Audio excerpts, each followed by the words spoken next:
welcome to this week's review on Dragon Ball Daima. This week I'm reviewing the episode titled Degasu, and this review is going to be a little bit weird, a little bit different to ones we usually do, but we'll get on to that shortly. But we'll kick off this review, as we always do with these reviews, by talking about the positives and the headline positives. All the things I enjoyed about this particular episode and the headline positives are that I liked how the Gendamery Force was dealt with, I enjoyed the light humour moments, and I feel that we're making a fine transition to the final act for the most part, but more on that shortly.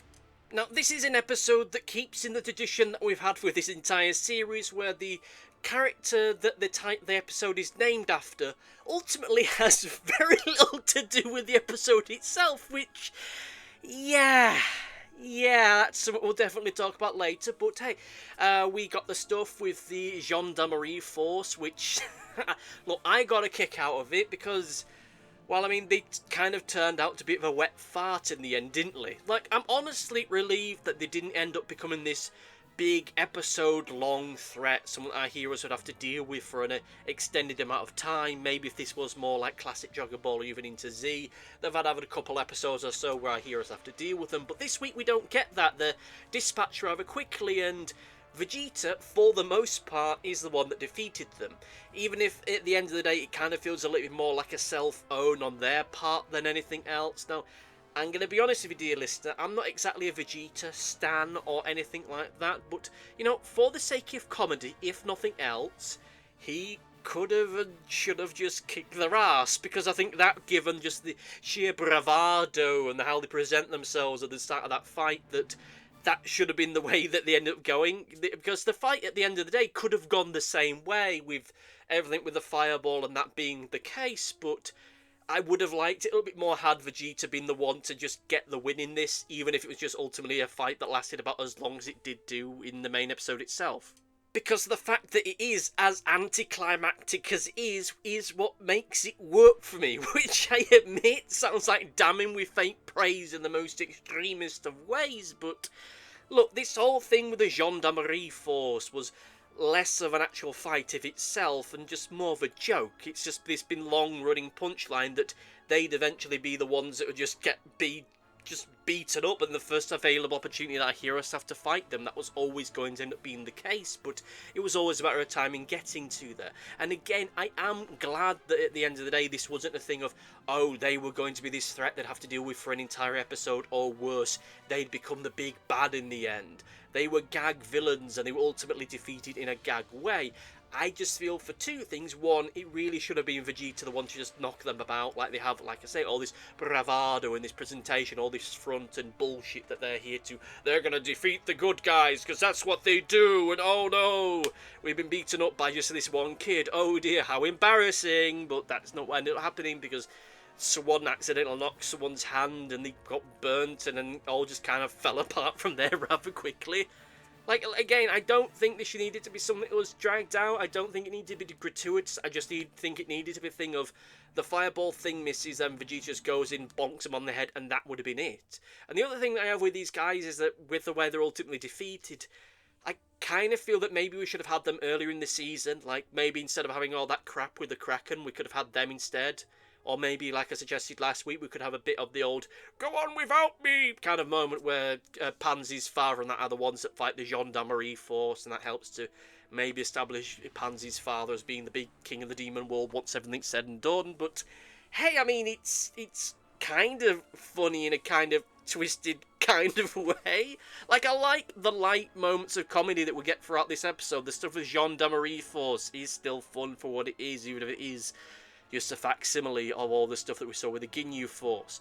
Goma's freak-out bit where he sees what's happening with everyone outside is fun. It's very well animated for what it is. And the bit with the flunky where she goes to get all the treasure and then she just accidentally drops a couple of bits and then she goes back and runs off and gets it again. That stuff is fun. And, oh yeah, it turns out the flunky really was just no one. Not as I thought last week that, oh, she might be like an artificial margin, another artificial creation, and that she might be a creation of Arensu, and so might be Glorio, and oh, this is going to set up things that it would be like a nod and a reference to those two from the Dragon Ball Xenoverse games. But no, she's just a typical blue skin margin, I suppose. which is anticlimactic, but in a bad way. Like the stuff with I was going to call them the Ginyu Force. No, the Gendamery Force getting off in the way they did. Anticlimactic in a funny way. The stuff with her, anticlimactic in a bad way. Now, I will just say is I do feel the transition that we're getting into the final act is going well. Though I do feel that this should have been done an episode or two earlier than it is. Goma now has the evil third eye and is set out to cause all kinds of a rumpus.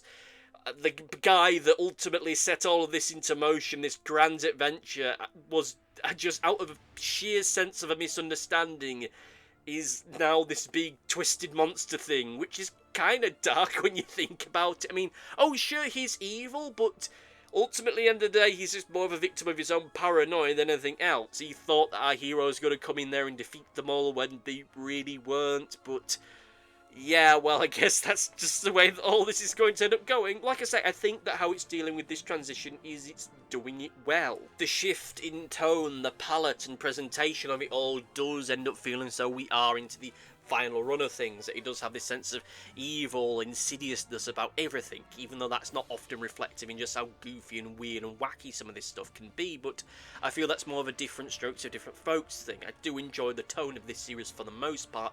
I just think there's certain moments of it where it could have and should have done a little bit better. Now, in a change of schedule, for the first time in probably the past 6 years I've done reviews in this format. You know, typically with these I do the positives and then I do the negatives.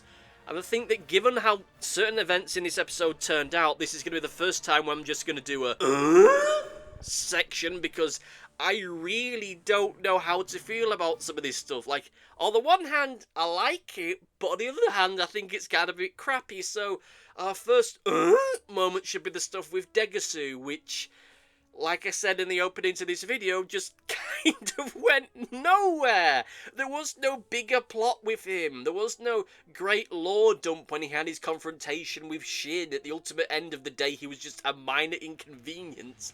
And I will be honest, like this is the case with this section, I really don't know how to feel about that. Now, having him make a heel turn was something that felt odd with me. Yes, he was a bad guy, he was a villain, but he was always a sidekick. He was always a bit more of a flunky than necessarily a big bad villain, and I think that at the grand scheme of things, it would have felt far weirder had he been the big bad in the end, and in the end he'd have been the thing that will ultimately end up fighting, because, well, he's just simply not been on screen long enough to make it feel earned.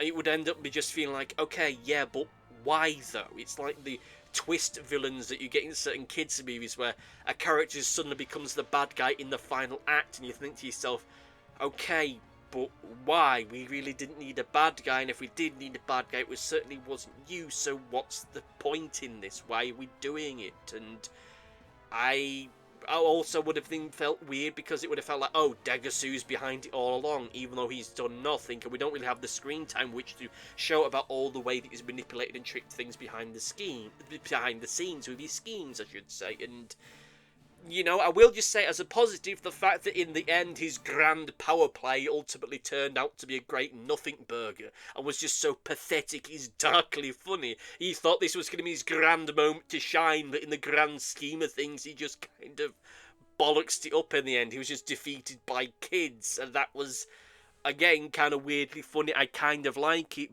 but on the other hand, at the end of the day, he really didn't add anything to the story by doing all of this. Oh, sure, he had a little sassy moment with his brother about how they hadn't seen each other in thousands of years, which is okay, neat, but I was expecting more of a thing of, oh no, I'm doing this for the glory of our people, so that we may one day return to the great power that we once had, and that we will be able to rule the universes.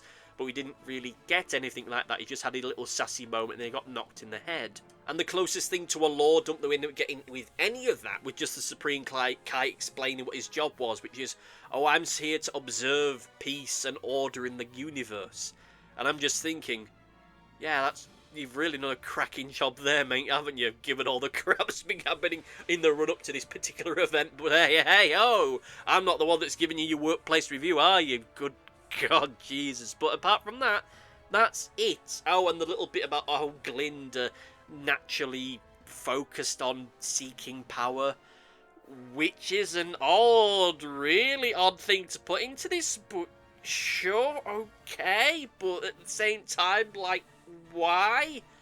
Like, it goes back to the thing of, oh, the reason why I was happy, the fact that the minions of Goma were Glind, or the Kai people, was just because of the fact that they were Kais that just happened to be evil, and wasn't because, oh, these are the evil Kais with the evil power because they come from the bad part of the tree. And thankfully, that wasn't the case at the time, but now it's the case of, oh, they're just naturally power-seeking, and this is how this has manifested itself. So we've just kind of gone back to square one with all of that, which, okay, I don't think I particularly like that. And the other issue for me that just kind of confuses me is the whole stuff with Glorio looking as panicked as he did when he saw Arensu. Like, as far as we're aware, he's been working with her and Degasu for all this time. Maybe Degasu to a lesser extent, and maybe Arensu's the big one that's been signing the checks, but he has this look on his face as though, oh my god, we're in for it now, and this is totally unforeseen. Now, he might be doing that for camera, so to speak, so his friends don't realise that he's been secretly working behind their back. But on the other hand, just the way that he's presenting himself, and I guess to a certain regard with that little shot for the preview for the next episode, it looks as though that isn't necessarily the case, and he is genuinely shocked that she's there and that she's doing all this and that she stole the Dragon Balls, even though he should have known that she was going to steal the Dragon Balls or something. Or maybe the reason that he looks as worried he is that he's worried that he's going to be outed as a crook, that he's going to be outed as a ne'er-do-well. Or maybe he just has his own secret motivations behind all of this that we're going to find out, but that itself will be interesting, but I suppose we'll see in the next few episodes whether or not that is or is not the case. So now we've gone through our inaugural and hopefully for the last time our big section. Let's get into the negatives, and I'd hate to say, as I've said this for 2 upper episodes up until this point, but once again, I expected more. Once again, we have an episode that's named after a character, and that character ultimately contributes next to nothing to the episode that they are in, which, yeah, that really sets up great stakes for the next episode, bearing in mind it's named Goma, and he's now got the evil third eye thing and turned into a monster, so I guess that's not going to end up sticking. So all that Degasu did with this episode was he held a gun to a baby and then got knocked out, and that's just about it. And he was tied up using a wacky novelty hat, and that's pretty much the length of it. I expected more from him, and even if he was ultimately just going to get knocked in the head, I would have liked a little bit more of a lore dump, a little bit more of an explanation as to why he's doing this, other than, oh, it's in my nature, which feels like the biggest bullshit cop-out I think I've seen in this series thus far.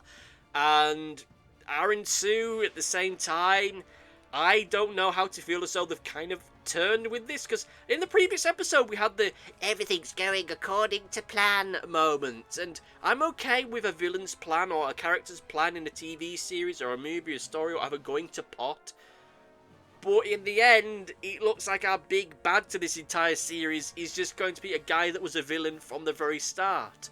I mean, sure, I suppose her plan was just get the Dragon Balls, defeat Go and find the third eye and take over, but things have gone against her, which, okay, sure, but she spent a lot of this episode and the past few episodes just sitting around not really doing anything and being as proactive as she really should have done to get the grand win in the end. Like, it feels as though it's odd that we've spent the past few episodes setting up that she's the big bad, but in the end it's just the weird little goblin fella that's now the big bad. Unless, you know, we're keeping to form and he'll get knocked out and lose the magic third eye thing, and then she'll get it, or someone else will get it. I don't know. I don't really know how to go with all of this. Which I suppose is as good a time as any to get into the overview and just say that I'm really conflicted with this episode. I mean, to be fair, it is fun for what it is. It ticks the boxes as far as the thing it's concerned, as far as it just from pure entertainment, but look, if I'm being perfectly honest, how I end up feeling about this in the grand scheme of things, I think will come down to how the next few episodes will go. This is either like a last-minute subversion just before to, you know, keep us on our toes and to make it seem less like, oh, this character or that character is going to be the big bad in the end, but on the other hand of things, this could end up being the moment where I look back and say, yeah, this is the moment where the wheels fell off for the series, and I don't want that to be the case, but good grief. The big bad for this series can't just Goma, can it? Like, yeah, he's a bad guy, he's a villain, but at the end of the day, his villainy ultimately boils down to the fact that he saw some stuff, and it made him paranoid, and that's how everything came into being with all of this. Like, he doesn't come across as being a genuinely evil character, and it's even more baffling for the fact that we ended up spending the past few weeks or so setting up that Arensu was ultimately going to be the big bad of this, or that he was going to be Majin Du or Majin Ku. But I suppose that itself was a subversion. We thought it was going to be her, but surprise, it was the person that was the villain to begin with. Which I don't know how to feel about. There's this part of me that can't help but feel that maybe, just maybe, there's going to be one last twist of all of this to just wrap it all up. In fact, I did think there was going to be a bit of a twist here, that they were going to turn Goku and Vegeta back to adults, and then that was going to be the thing that's going to happen in the final few episodes, and then you get the fan service bit, but I guess that's not what we're doing. Yeah, like I say, I really don't know how to feel about all of this. It just feels so... it's kind of slipped through everybody's fingers, and I'm... not at this point, no. No, that has to... Goma has to be the big bad in the end, because we've only got, what, 3 episodes after all of this to do all this? So they don't have time to turn around and go, oh, actually, it's this person, or actually, it is Arensu, or... oh, she commands the Majin Du and Majin Ku to get the third evil eye, and she takes it. We don't have the time for that now. So yeah, in the end, it's probably going to be Goma that's the big bad. This character that's spent most of this series not being intimidating in the slightest, and at the end of the day, just kind of bungled their way to victory. Okay, well, like I say, we'll see how all this hangs out. Maybe it won't be a mess, but we'll see. But anyway, with all that said and done, however, let's get into Comment Corner!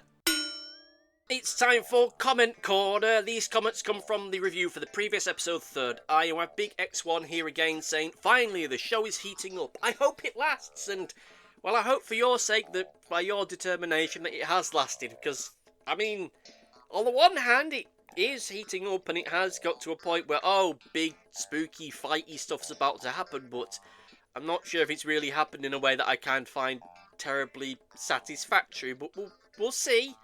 We've still got another 4 or so episodes to see how all this lands, but we'll see where we go with it. Anyway, let me know what you thought about this in the comment section down below. You will be read out in a future show. Thank you all for listening, thank you all for watching, and see you next time. Goodbye! Thanks for watching. Be sure to like, favourite, subscribe, click the bell, and do all the YouTubey stuff that YouTube wants you to do. Go on, it'll do me a power of good. Until next time, my friends, goodbye!